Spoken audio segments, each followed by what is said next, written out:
அரசியல், பொருளாதாரம், சமூக சீர்திருத்தத்தால் தேசிய ஒருமைப்பாடு ஏற்படாது. அனைவரும் ஈசனின் குழந்தைகள் என்ற பக்தியினால்தான் மக்களை ஒன்று சேர்க்க முடியும். உண்மையான கல்வி அறிவை மட்டும் வளர்ப்பதோடு நிற்காமல் நற்குணங்களின் வளர்ச்சிக்கும் வழி செய்ய வேண்டும். பெற்றோரை இறைவனாக நினைக்க வேண்டும். அதுபோல இறைவனையும் இறைவியையும் பெற்றோரின் வடிவங்களாக நினைக்க வேண்டும். கட்டுப்பாடு இருந்தால்தான் ஒழுக்கத்தோடு முன்னேற முடியும். கட்டுப்பட்டு நடப்பதற்கு அடக்கம் வேண்டும்.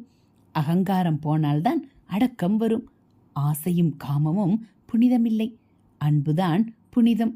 அதனால்தான் அன்பே சிவம் என்று கூறுகிறோம். தானம் கொடுத்தோம் என்ற வார்த்தையை தவிர்த்து பகவான் கொடுக்கும்படி வைத்தான் என்று அடக்கமாக கொடுக்க வேண்டும்.